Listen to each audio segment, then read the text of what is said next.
Bien, seguimos en vivo y en directo, nuestras ventanas informativas en muchos puntos de la ciudad, porque hoy, miércoles 14, paro a nivel nacional.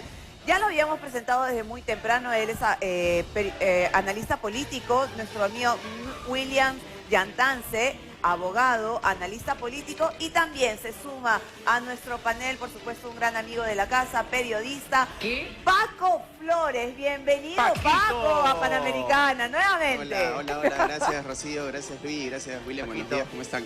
Gracias Paco, por la invitación. hemos estado hablando un poco sobre el paro, ¿no?, que se ha realizado el día de hoy a nivel nacional, donde no solamente el medio de transporte ha salido a protestar y a reclamar que están en todo su derecho, sino también muchos gremios, empresarios, emprendedores, estudiantes también se están sumando, y hoy a las 3 de la tarde se van a dar el punto de encuentro en la Plaza San Martín, si no me equivoco, ¿no? Así es, este es un paro que es la tercera vez que se convoca un paro de esta magnitud, y lo que hay que tener en cuenta es que este no es un paro de transportistas únicamente, como se le ha denominado porque es, digamos, el gremio más visible, pero no hay un reclamo gremial propiamente dicho del gremio de transportistas, es decir, no hay subvención de pasajes, reducción de combustibles, incremento de pasajes. No, acá se trata de un tema transversal, y por eso es que ha captado una gran cantidad de otras agrupaciones y otros gremios que se han plegado a esta movilización y a esta protesta, porque se trata de un tema de seguridad. Los transportistas... Exacto. Veíamos, nos enlazamos desde muy temprano con nuestros amigos de Gamarra, que también un sector, la industria muy afectada por el tema de la extorsión, de las amenazas, el sicariato, y encima nos acabamos de enterar que los dueños de las galerías, junto con el presidente, con el alcalde, ¿no?, están cobrando 50 soles a los, a los inquilinos por no abrir sus puestos. Porque han decidido salir a reclamar, a protestar, van a pagar su multa de 50 soles. No, es increíble, porque además creo que esto es un reclamo transversal, como decía, o sea, a todos nos afecta en mayor o menor medida. Si tienen un negocio, hemos visto que han extorsionado e incluso asesinado a bodegueros, a trabajadores que venden comida y jugos en algunos distritos de la periferia de la capital. Y eso es verdaderamente ya algo preocupante, porque no se está presentando esta delincuencia centrada en, digamos, los grandes empresarios o las grandes empresas, sino que ya es transversal a todo el mundo. Tú tienes un pequeño negocio, por más chiquito que sea, y ahí están los extorsionadores a la orden del día. Lo peor de todo es que te piden un monto, pero que es inalcanzable para ellos. Trabajan prácticamente para pagar estas extorsiones. Entonces es una situación de precariedad bien seria, y frente a esto, lamentablemente, no hay una respuesta política y efectiva de parte de las autoridades, porque no hay estrategia. La declaración de emergencia es simplemente eso, una declaración de emergencia que no es una varita mágica y que no soluciona nada si es que no hay inteligencia, si es que no hay presupuesto, si es que no hay infraestructura y si es que no hay una serie de elementos que necesitan las autoridades para poder actuar. Y no hablemos de la parte legislativa, que es bien seria en los últimos meses. Justo lo hablábamos con el abogado, con William, que estos últimos tiempos, desde el que entró Dina Boluarte, no hemos visto un cambio efectivo, ¿no?, en lo que es temas de seguridad. Vemos que los ministros van cambiando. Creo que ha sido el gobierno en el cual han habido más ministros, ¿no? William. Muchos cambios. Ha habido 8 ministros del Interior hasta la fecha.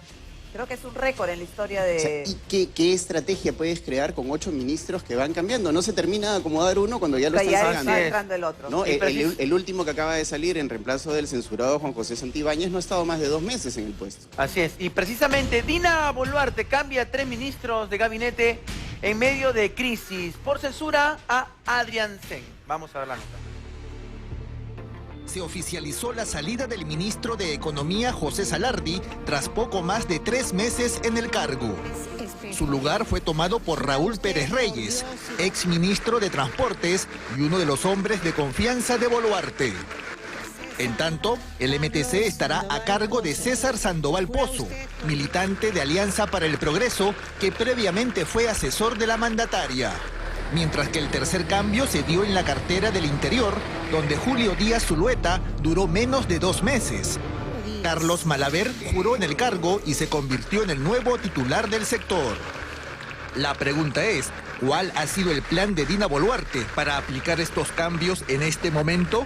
Y lo que están provocando es decir, miren, hemos hecho cambios en el gabinete y a pesar de eso van a censurar al premier Adrián Zeng, con lo cual hay un nuevo gabinete y ahí pueden poner a cualquier ministro, por ejemplo al señor Quero o a cualquier ministro del propio gabinete, y va a ser imposible que el Congreso lo vaya a derribar al nuevo premier, porque entonces hay el riesgo para el Congreso de que con 2 presidentes del Consejo de Ministros censurados, la presidenta pueda disolver el Congreso. Eso le da carta libre a la presidenta hasta el 28 de julio. Y es que según la Constitución, el Congreso no se puede disolver bajo ninguna circunstancia en el último año de gobierno.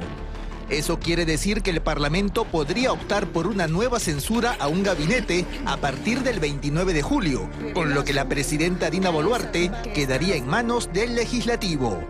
Para el periodista Augusto Álvarez Rodríguez, la jefa de Estado está tomando riesgos al intentar enfrentarse al Parlamento. Es una presidencia muy, muy débil y que está apostando por un juego peligroso de hacer movidas que como que mandan una amenaza al Congreso, que fue lo que ya Adrián Zeng había dicho en los días previos de, ojo, no vayan a censurarme porque entonces se puede ir a una segunda censura y todo eso, pero está jugando de manera equivocada y con mucho riesgo una presidenta como Boluarte, que es muy, muy débil. Además, uno de los nuevos ministros ya tiene cuestionamientos en su primer día de gestión. César Sandoval Pozo, el flamante ministro de Transportes y Comunicaciones, tiene una denuncia policial por violencia familiar. En el año 2017, su esposa lo denunció ante la comisaría de San Isidro por propinarle patadas y puñetes, además de una serie de insultos por llegar a las 11 de la noche a su casa. Además, la denunciante afirma que el hoy ministro Sandoval le lanzó una silla. Bueno, ahí veíamos la información. William, en base a este informe que hemos visto, ¿qué es lo que pasará de aquí a los próximos días?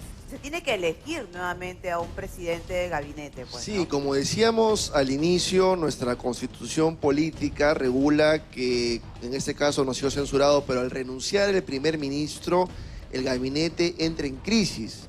Así sea que los ministros son recién juramentados, como ha ocurrido ayer, todos, como ya ocurrió porque ya se publicó el decreto supremo, ponen su cargo a disposición, renuncian.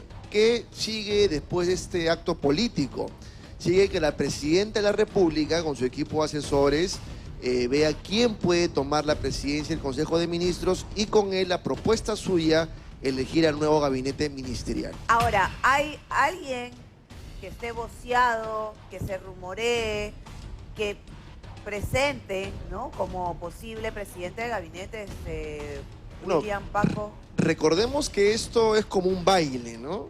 Hay que agraciarse para salir a bailar porque son diferentes fuerzas políticas y la presidenta no tiene una bancada. O sea, no tiene un cuerpo de legisladores que le defienden el Congreso. Y recordemos que una de las funciones principales del Poder Legislativo, después de legislar, es la de control político.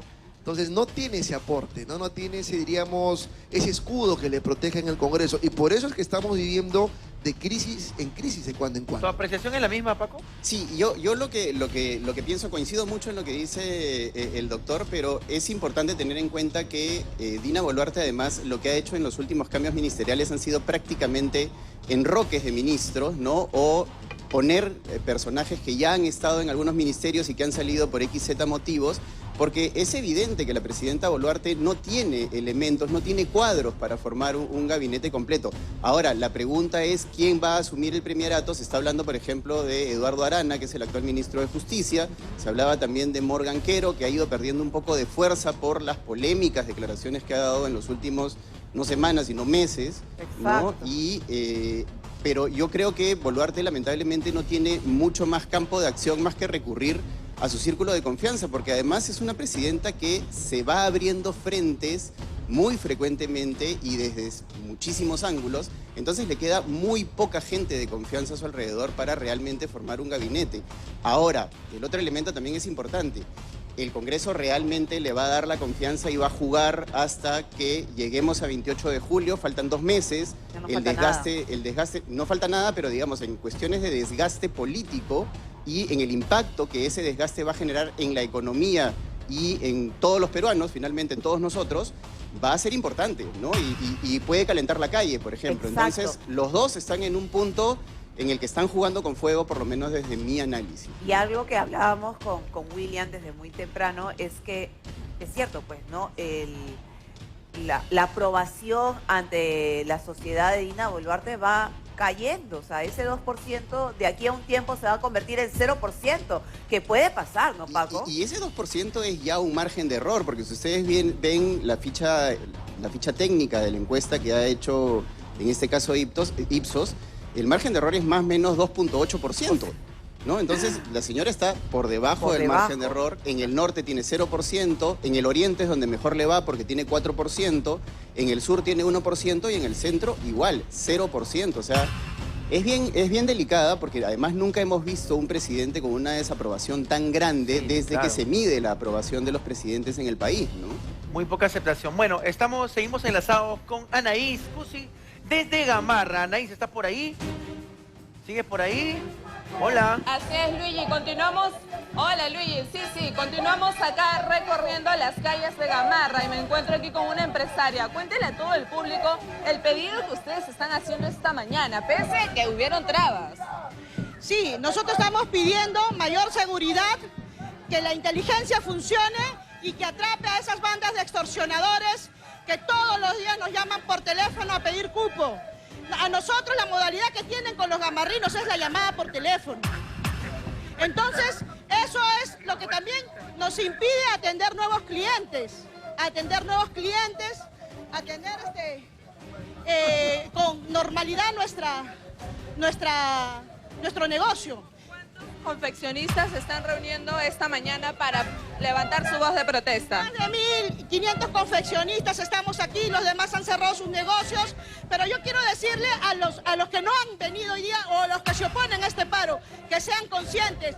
A Dina le falta 441 días para entregar su cargo. Y en esos 441 días va a haber 6 muertos por día, según las estadísticas. Estamos hablando más de 2.600 personas muertas al final de su mandato. Eso es el costo de seguir sosteniendo a la presidenta Dina. Es necesario salir y poner una nueva presidenta de transición. Si estas personas que se oponen a la marcha de Gamarra salen a denunciarnos, a difamarnos, es porque son operadores del gobierno, reciben compras del Estado, millonarios contratos, señorita, y quiero que se les investigue. Formado una división aquí en Gamarra, la fuerza motora del país. Así es, acá hay operadores del gobierno, operadores de la corrupción y con la contubernio en colusión con los ministros de Estado. El Ministerio de la Producción es un antro de corrupción. Esas compras, Mi Perú, es un antro de corrupción. Tenemos pruebas. Sus compañeros empresarios están siendo víctimas de la extorsión. Vamos a conversar con una de ellas. Buenos días. Buenos días, señora. Usted está pasando momentos terribles. Usted tiene su negocio acá. También yo he sido extorsionada. Tengo temor de los delincuentes, tengo temor de los sicarios. Yo también exijo seguridad en mi país. Usted esta mañana salió a marchar, pero hay otro grupo que no ha salido. Bueno, lamentablemente deberíamos estar unidos todos, ¿no? Porque es por el mismo... Deberíamos estar unidos todos para hacer una fuerza común, una mayor fuerza para que todo esto pare y que el gobierno nos apoye, ¿entiende? Porque esto merma nuestras ventas, esto merma nuestro trabajo. Yo tengo algo que decir.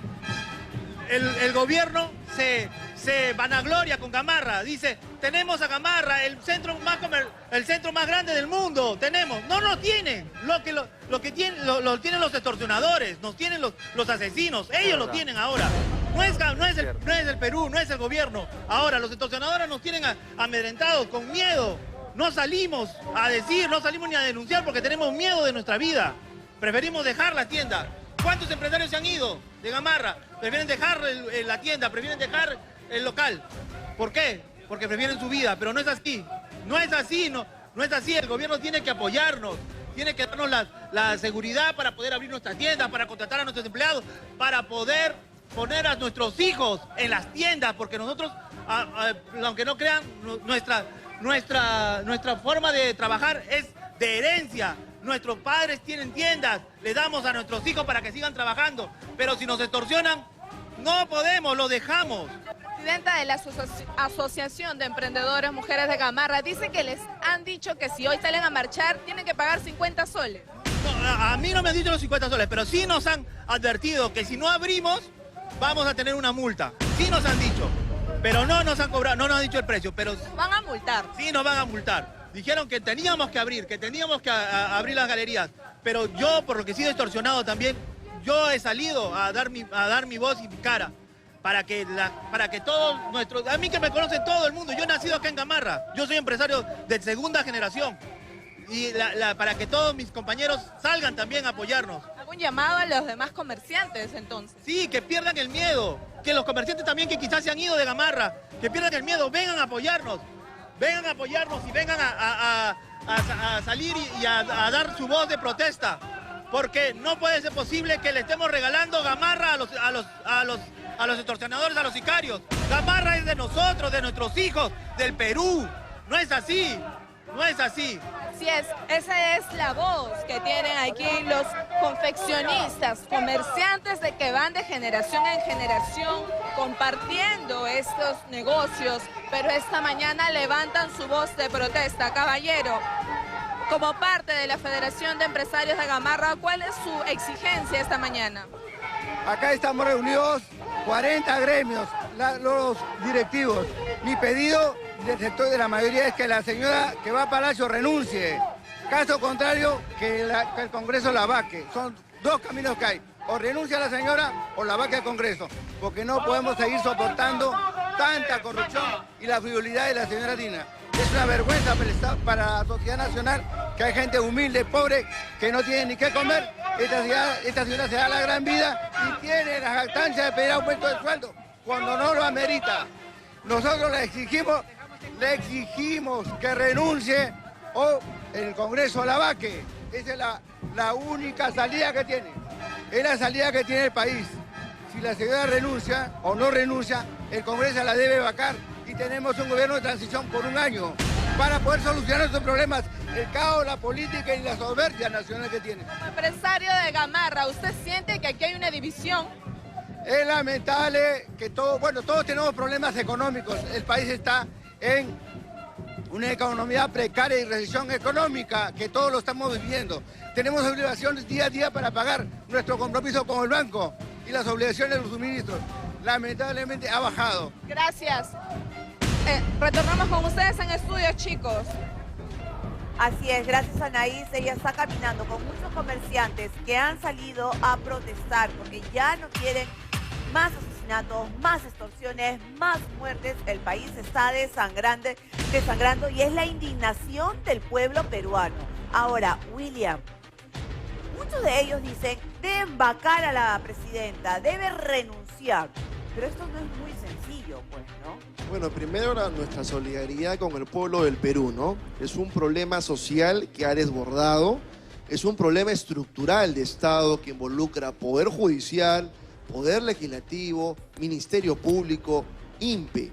Y sobre todo un tema que muchas veces no se habla y yo creo que es oportuno hacerlo. La crisis de valores, ¿verdad? Que viene desde la casa y se prolonga en el colegio. Quien sabe que no debe robar, no debe matar, no va a estar involucrado en estos actos que nos destrozan como peruanos, que impiden que la gente honrada que día a día humildemente sale a trabajar lleve el pan a su mesa. Es un problema social gravísimo. Exacto, y ahora vemos a muchos comerciantes, como lo comentábamos, Paco, vemos que muchos bodegueros, emprendedores, microempresarios que trabajan para trabajar el día a día, para llevar algo a su casa y tienen que pagar extorsiones por seguridad, pues. Claro, eso es lo que yo mencionaba con el tema del desgaste político, ¿no? Económico y social, ¿no? Porque esto de acá va a ir calando cada vez más y más y más. Exacto. Y el descontento en la calle va a ir creciendo y ya sabemos que cuando la calle se enciende, pues para que pare, claro, tiene que pasar mucho, ¿no? Con respecto al tema de la renuncia o la vacancia de Dina Boluarte, si bien son caminos y salidas que de alguna manera la Constitución permite, La pregunta es la conveniencia de esta salida y esta vacancia. Porque, claro, porque quedan 11 meses prácticamente para unas próximas elecciones. Quedan 11 meses, pero además, ¿quién está en capacidad de asumir la presidencia de la República? Según la Constitución, tiene que hacerlo el presidente del Congreso, pero la pregunta es, ya desde un punto de vista de legitimidad popular, es cuál de los 130 congresistas tiene esa popularidad o ese consenso, como lo tuvieron, por ejemplo, en su momento Paniagua o Sagasti, para asumir la presidencia del Congreso y posteriormente la presidencia de la República. Creo que ninguno, ¿no? Exacto. Lamentablemente. Y los que probablemente sí tengan cierto apoyo popular, pues no tienen apoyo dentro del Congreso, ¿no? Exacto.